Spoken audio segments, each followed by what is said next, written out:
I don't see a red thing, but I think we're live. I believe we're live. Yes. All right, let's go. So just want to welcome everybody to the Gerety Awards Jury Insights panel. My name is Bobby McGill. I'm the founder and publisher of Branding in Asia. Thanks for joining us this afternoon from wherever you're coming into us from. Today we'll be looking inside the jury room. We're going to discuss some of the standout work, the creative trends and conversations that help shape the recently released 2026 Gerety Awards shortlist. I'm happy to be joined by three members of this year's Hong Kong jury. I've got Maggie Wong, who is the CEO of VML Hong Kong. Kitty Lun, who is head of Meta Creative Shop for Greater China, and finally Rachel Lowe, Group Creative Director at Havas Hong Kong. Thank you all for joining us today. Thank you, Bobby. Thank you, Bobby. So I guess let's just dive right in. Before we get into some of the broader themes of what took place in the jury room, I'd like to start with a quick round.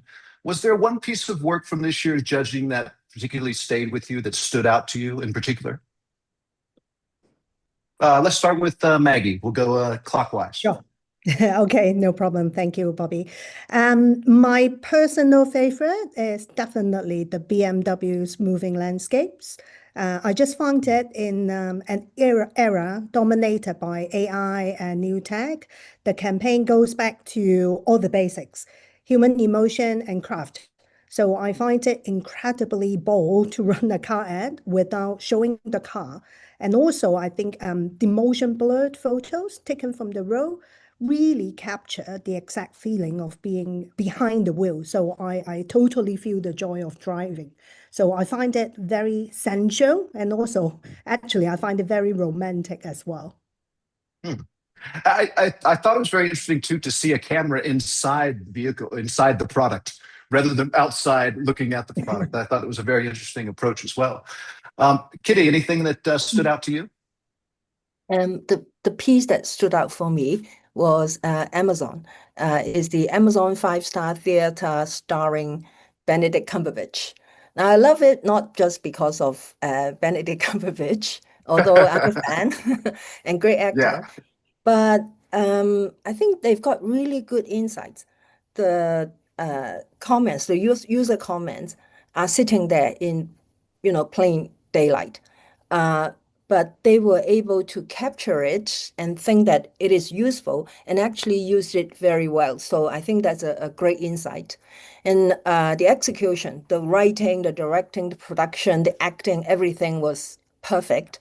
And I think it is also very on brand. It's not going outside for anything to talk about the brand, but user comment. So I think it ticked all the boxes. Yeah, I thought that was a very interesting approach too, where that's one of the first places you go when you go to Amazon is what is everybody saying about this? And sometimes you get some very lively writing, which someone had the great idea to use that for the creative.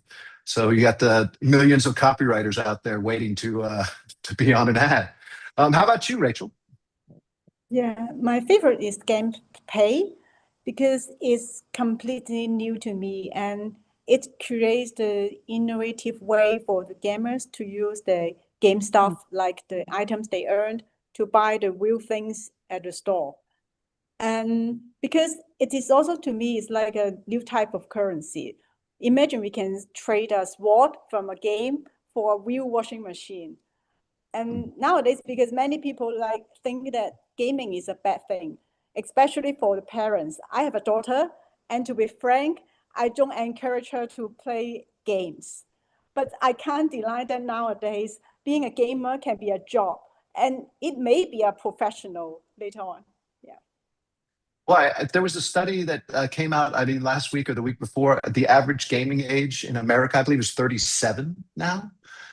Yeah. So if you spread it across, that's really so things. The demographic has changed, and which actually I wanted to ask you in particular, and anybody else who'd like to chime in. There does seem to be with gaming, it offers a great example where brands are not focusing so much on targeting as much as they are on understanding the communities that are involved there. Where it's not. But can you talk a little bit about that? Yeah, it's not easy for the brands to target the gamers. Yeah, because obviously the traditional ads don't work. But I think GamePay is building the trust among the whole gaming community, which is I think is really clever. I like to build on that. When we talk about branding for games, like what do you brand? We brand the mother company, or we brand each game. And a lot of times, branding, actually they come and go. Like there are games that are popular for a while and then they leave, and the gaming companies come up with new ones. So I think more and more nowadays, the traditional way of looking at brand actually is evolving or changing. So I think more importantly is the culture, the trend, the audience. All these are the important factors when it comes to communicating to the audience. So I love the gaming category because it actually, we cannot use our old paradigm to look at this new age of communication. And it is different. I mean, I used an e-com example, right? It's also different from e-commerce, which is very result-oriented, call to action. Whereas gaming is living in a different universe. And I love it because we can expand our influence as creatives. We can expand our influence and use different ways to communicate. And I think the GamePay campaign is really smart. Mm. Yeah, we discussed a lot about it during the jury section as well. I think what I just want to add on, totally agree with what Rachel and Kitty described it. I think there is an evolving sophistication of the campaigns as well when we during our judging process. So it has moved far beyond simply placing the ads inside the games, but we were seeing a deep immersion into the gaming culture and recognizing the gamers as a solid segment. So whether it's tapping into the gamer economy, celebrating the achievement, understanding them, and also finding creative ways to how to transfer their in-game value into tangible real-world rewards. I think we see the standout work really doing great in this, recognizing the value and also transferring the value into, I think, into the real world. That's very interesting. And I would imagine I don't envy being in your position, figuring out how to resonate with this group. So, for example, with television commercials coming into our home, that's one thing. It's we're comfortable, we're in our home, but this is it's a very particular community. They're very serious about what they do. They're very focused on what they do, and entering into that world with something that, in a sense, is an interruption in a way. That must be very difficult to figure out how to resonate with them and not to turn them off. Nowadays we've got Netflix, and we have no ads, or we have the mute button, and we've had different ways that we could try to avoid ads. But in the gaming community, they're quite particular.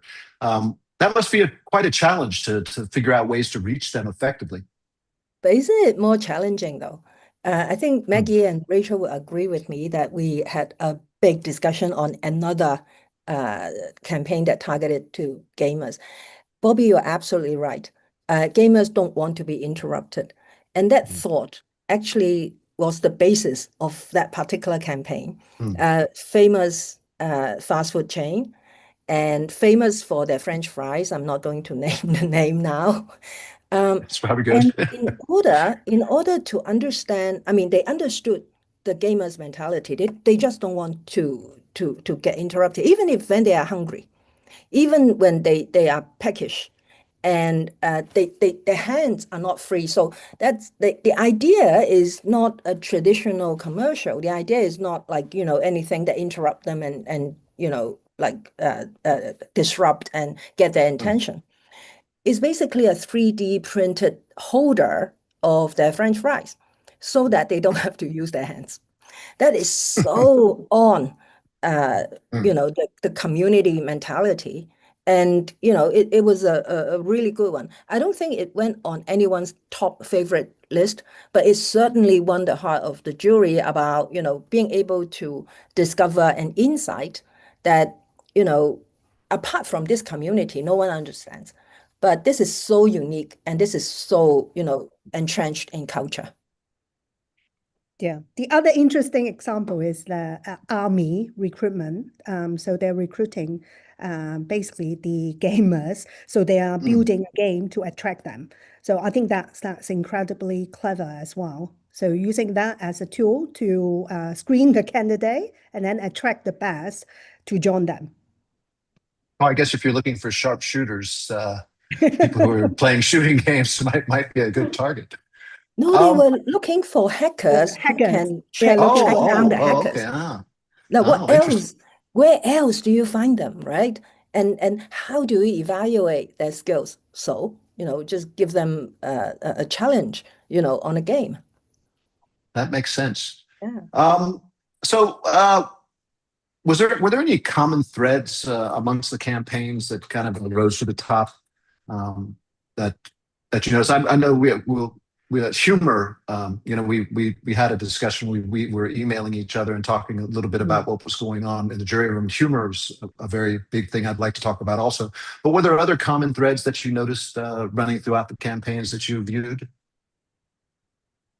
Maybe Maggie can talk about craft because, okay.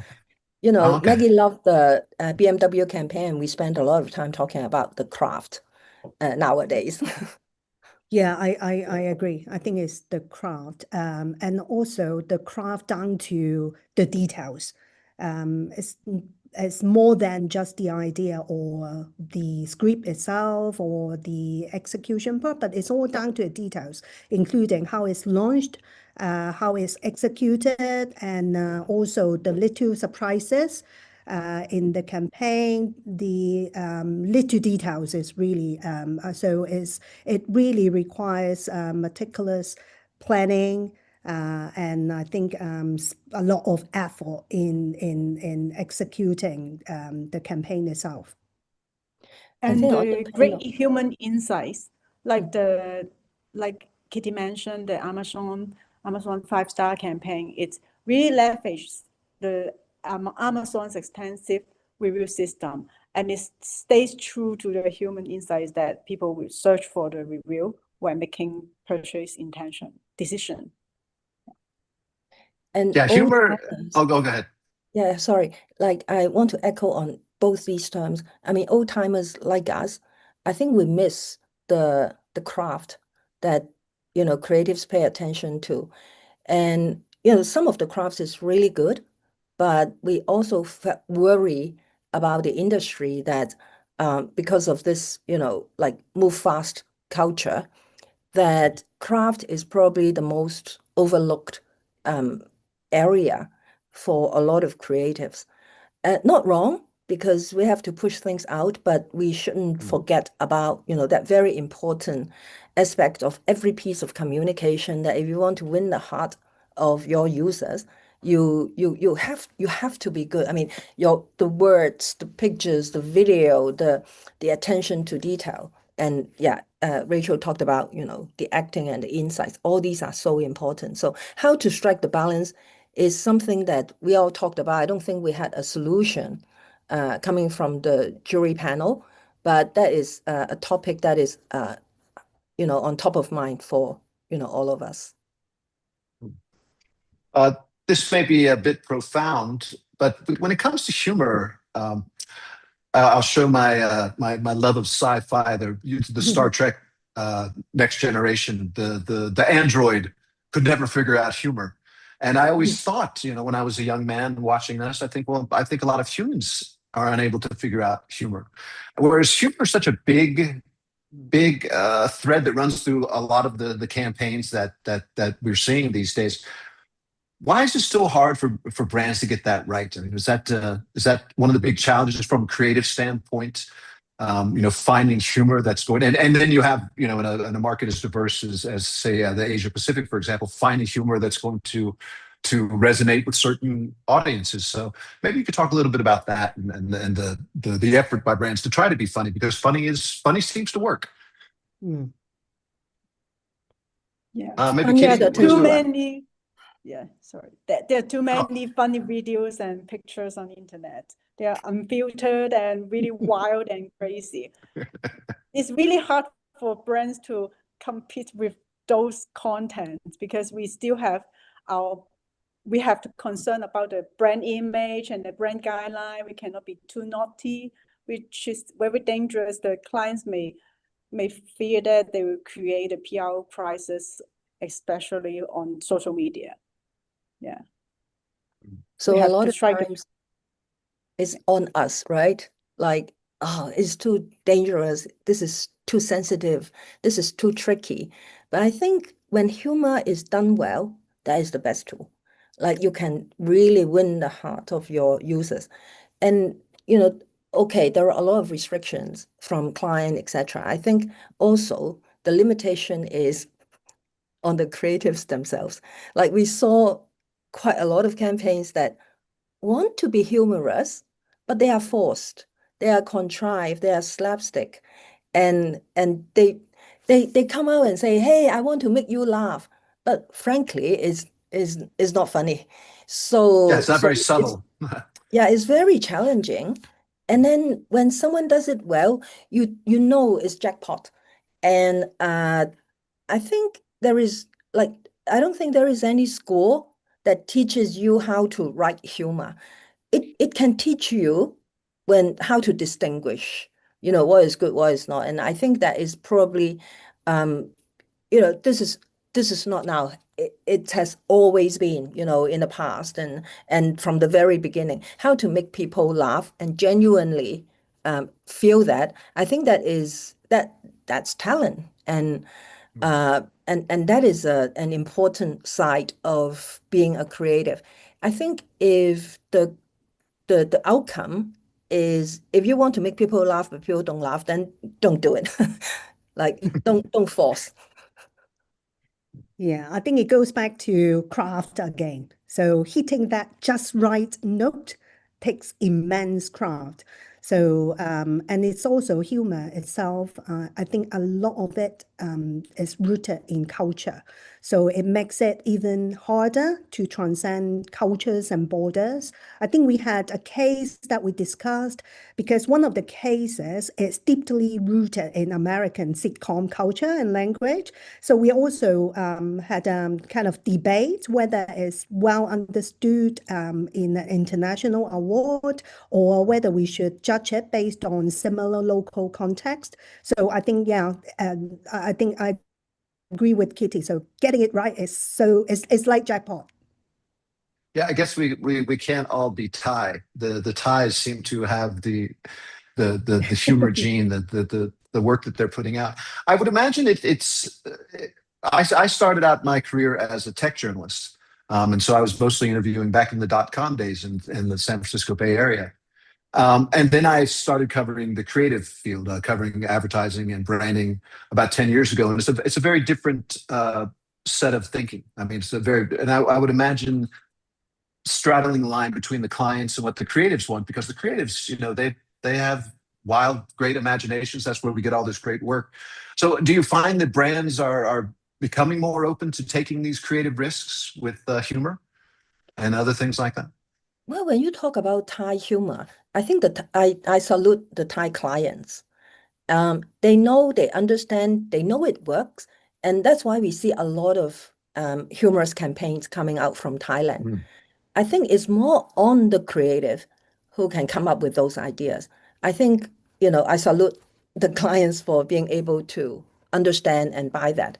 And actually, clients usually, when they see a good humorous idea, they they always gravitate to it.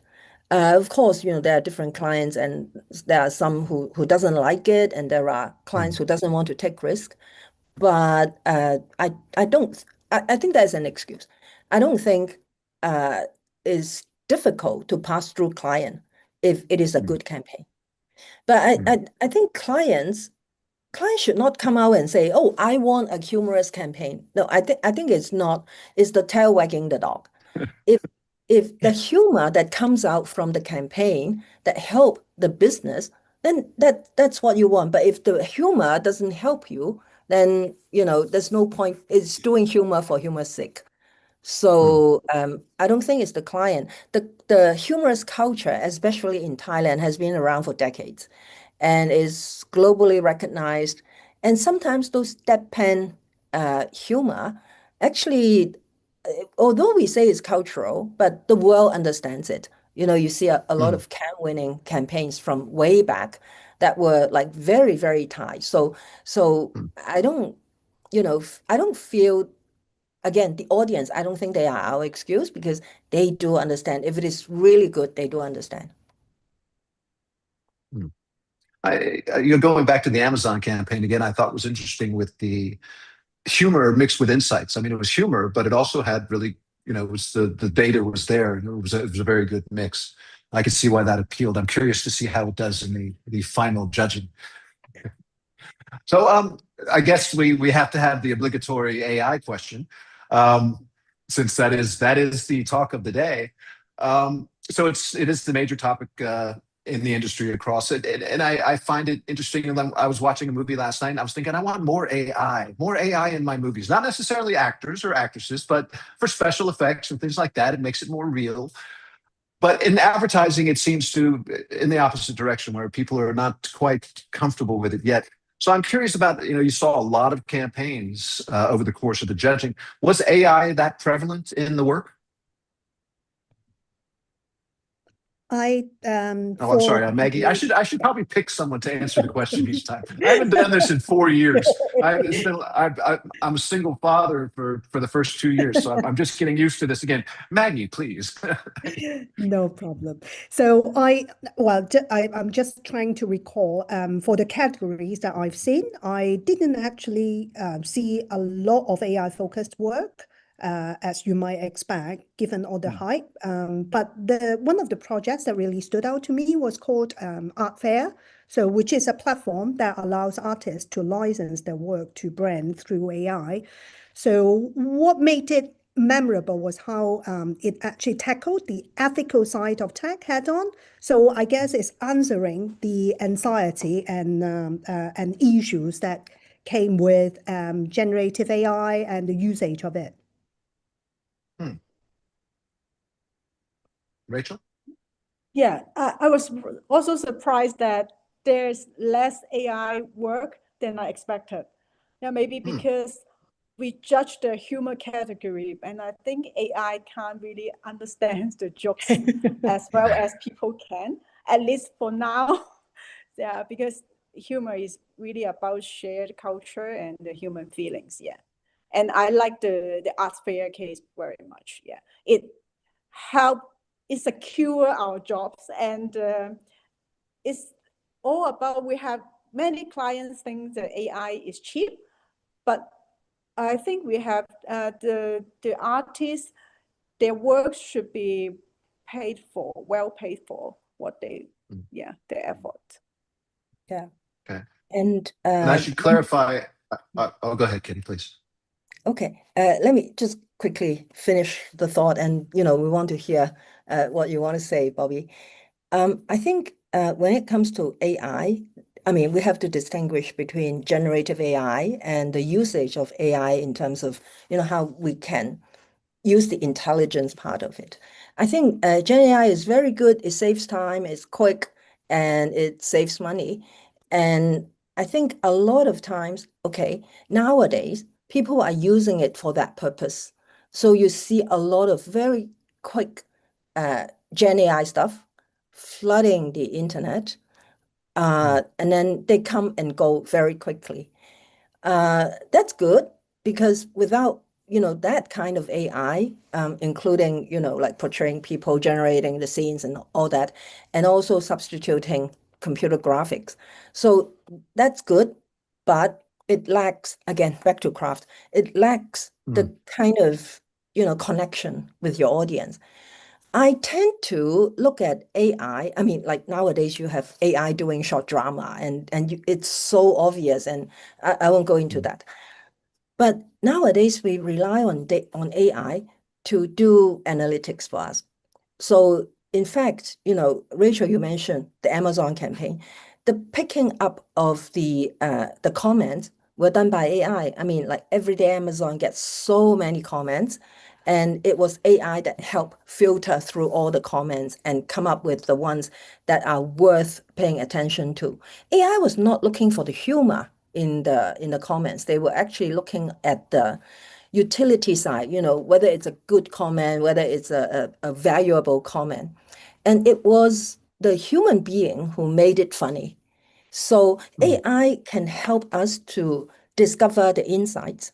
It can help us to, like discover the trend, what is trending today, and also predict. Nowadays, AI can help us predict, like with all the traits and, like counting the number of days that, this topic has come up, how many days later this will become a trend or whether it will die.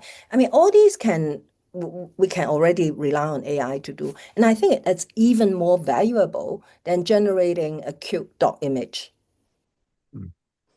That's interesting. Yeah, that's a great point. I should probably correct myself. I said I was a single father. I'm a stay-at-home father. Don't want my wife to hear that. A stay-at-home father, not single father. So let's see. Is there anything that surprised you? I know you've been in a lot of jury rooms over the courses of your careers, and it must be fun to still be surprised. Were there any things that surprised you, Rachel? Yeah, I'm surprised that there are many great work from different industries, like high fashion. We have the gold bag, and from Yeah, yeah, and the that was French army. interesting. Yeah, it's fun. What did you like in particular about some of the surprises? Was there anything that stood out to you? Normally, we see the big brands like McDonald's or the international clients. They do great work, but for this year's entries, we see a lot of great work from the different kinds of categories, like the high fashion. Normally, high fashion is a very traditional category. Like you have the beauty, the luxury, but I think although we have the debates about the ghost got back, is it relevant, or is it too wild? But I give a relatively high marks because I think it's helped the whole category push the boundaries. Yeah. Yeah, and it was like wasn't it like a 4.5 minute film, right? It was Yeah. very bold. I mean, I was looking for it earlier, and I kept thinking I had a longer version of it. Is this the ad? And it was interesting. It's very, very, very interesting. Maggie, anything that surprised you? I think I share a similar thought as Rachel. So we did see a lot of brands, not the usual ones, in the short list.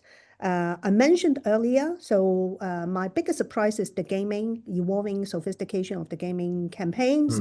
So that was very refreshing to see. So yeah, I think yeah, that's the gaming and also the different types of clients that we're happy to see more work from different categories, different sectors. Katie? My surprise is maybe it's because of our categories. I didn't see a lot of, public service or NGO or environmental. I mean, in award judging, there are a lot of those. And here we only have a few, like the hygiene, the dry gene or the bag, the leather, the DNA leather bags. But we don't see a lot of those, and it's not like flooded with those. That's good because a lot of times the NGOs or the public service are just doing it for its sake. So, the work that we were looking at are all like basically mostly real work. So that's good. Good surprise. Oh, great. So we're narrowing down here. I wish we had 3 hours to sit and talk about these things. I think one of the most interesting things, and curious if the not the previously discussed campaign will come up in this answer, but about were there any debates or moments where the perspectives were that differed significantly, and what do those conversations reveal about where creativity is heading? Kitty. Going back to humor, I think there was one kind of debate that someone thought that Thai campaign was humorous, others thought it's not. So I think it goes back to Thai humor is actually very unique. Some people find it funny, but others thought, oh, it has been done before. And so there are like humor actually makes you get polarized. Either you love it or hate it. And also the Duncan, Goodwill Duncan also is kind of a little bit polarized. Some people thought, oh, the acting is so over the top. But others felt that, oh, that's the American sitcom culture. So these, I think, yes, the debates also always come from very polarized. Like that's a good thing because if it is middle of the road, when there is no argument, then maybe it's not so good. But if it invites argument, at least it gets the attention. And one thing that I'm glad that we were very open. And when we have thoughts and ideas different from others, all of us were able to share it and no hard feeling. It's about the piece of work. So that's a good thing. Yeah, that is important. How about you, Rachel? Yeah, we have a discussion about what's relevance versus thinking out of the box. Yeah, because if the piece of work is too normal, too expected, but normally it won't capture the eyeballs. Yeah, but it's a dilemma for us. Yeah. Meg? Oh, yeah. Well, I think we had some incredibly lively debates. Yeah, which was great. And then I think sometimes the comments just built on one and another. So it really gave us more perspectives into the work. Because we are all coming from different backgrounds, obviously. So we saw things through very different lenses. But I think every single view was well respected in the room, and the vibe was just fantastic. Everybody got a chance to speak up, discussed.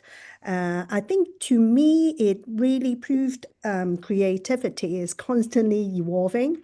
So, I mean, it can be expressed differently in a new multi-dimensional ways. What resonates deeply with one demographic might be approached totally different by another. But I think the discussion, I think the most important part is the discussion. So exactly like if there is if there was no comment, then it probably meant the work was mediocre, or we did not have a lot of feelings. But when we debate, that means like that really triggered us, no matter is positive or negative. That's a great point. All right, one last question. So if there's a lesson that creatives and marketers and brands should take away from this year's Gerety shortlist, what would it be? Rachel, would you like to start this time? Yeah. I think small budget doesn't mean small impact. Yeah, because I like the Heineken Rooftop Revival campaign. It's simple, it's clever, but it's not really about the huge budget. We always complain about we don't have enough budget, especially with the uncertain economy and the impact of AI. But I think if we have a great idea and we have great insight, we can really make the campaign memorable and impactful. All right. We'll go counterclockwise to close out. Kitty? Okay. I think it's diversity. I think, we saw work from, like all different angles, different ways of execution. And there are not just a spot or a film, but sometimes it's a product. Sometimes it's a certain concept, or sometimes it's like the rooftop is a decoration. So that diversity really resonates with me. And I think Gerety is also about diversification because, the all-female panel, it struck me as being, I mean, this is the first time I judge at a Gerety Award, and the all-female panel the vibe is very different from a mixed gender panel. And it doesn't mean we agree with each other all the time. We have very different ideas, like what Maggie and Rachel talked about. But we were able to carry on, a very good debate, and eventually it makes you think.